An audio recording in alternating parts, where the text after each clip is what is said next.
Film की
से सवाल पूछ रहे थे। ऐसा लग रहा था कि उन्हें उस आदमी की कोई फिक्र नहीं है।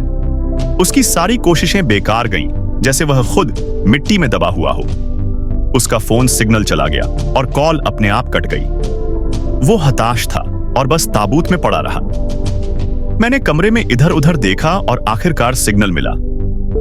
मैंने अपनी कंपनी में फोन किया। रिसेप्शनिस्ट ने फोन उठाया। ऐसा लगा जैसे वो इराक से कॉल कर रहा था।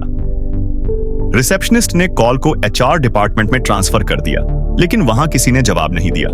उसके पास सवाल दोहराने के अलावा कोई चारा नहीं था। उसने फिर से फोन काट दिया।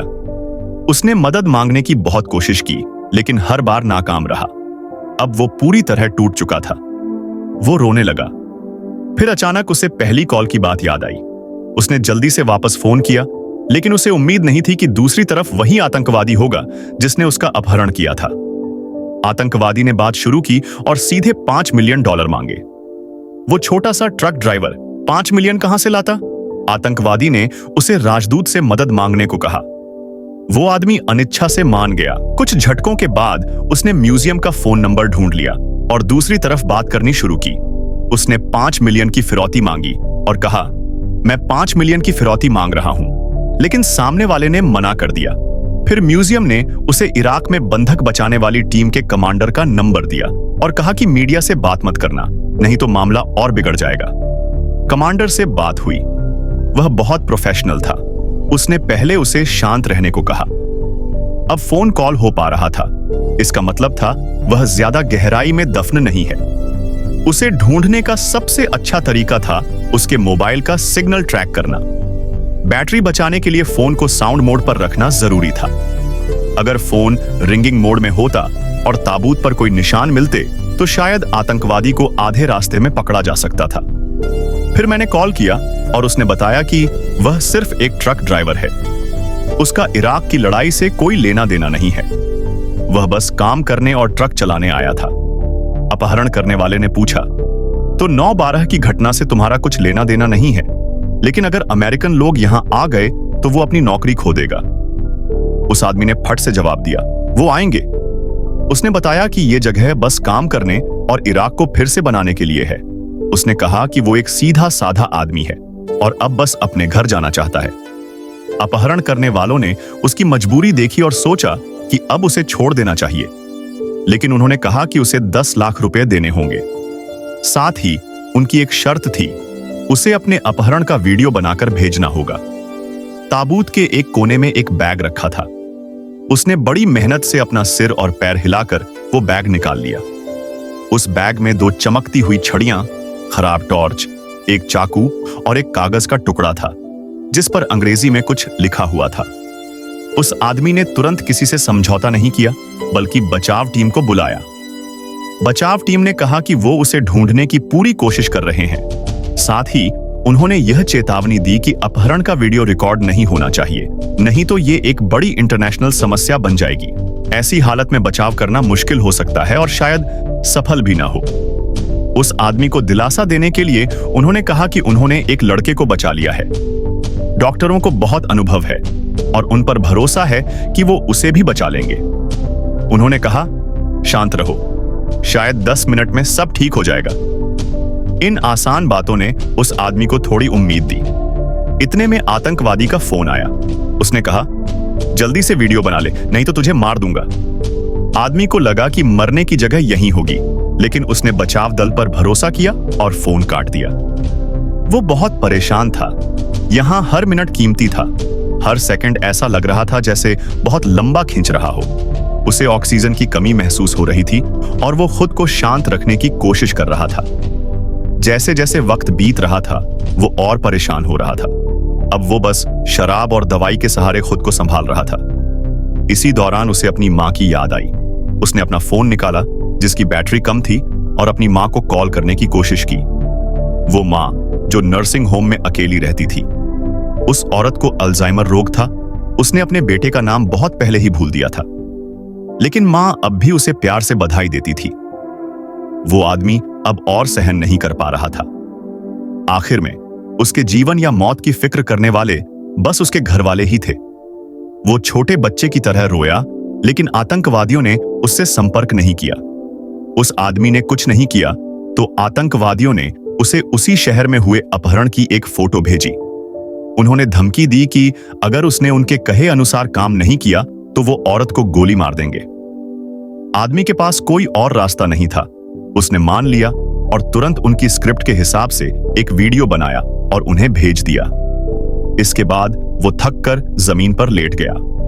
ये जगह इतनी तंग और डरावनी थी कि ऐसा लग रहा था जैसे वो जिंदा दफन हो गया हो। ऐसा लगा जैसे समय रुक गया हो। अचानक उसे अपने पैर में कुछ हरकत महसूस हुई। डर के मारे वो हिल भी नहीं पाया। उसने ऊपर देखा तो पता चला कि एक जहरीला सांप उसके पैर के पास था।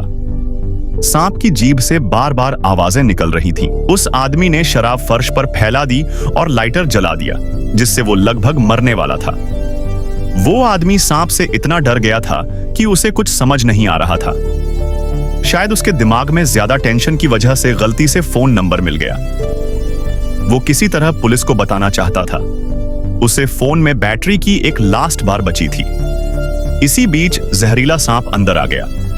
उसने देखा कि दोनों तरफ कोई गैप है क्या। उसने चाकू से उस गैप को खरोंचने की कोशिश की, लेकिन कुछ नहीं हुआ। उसका प्लान फेल हो गया।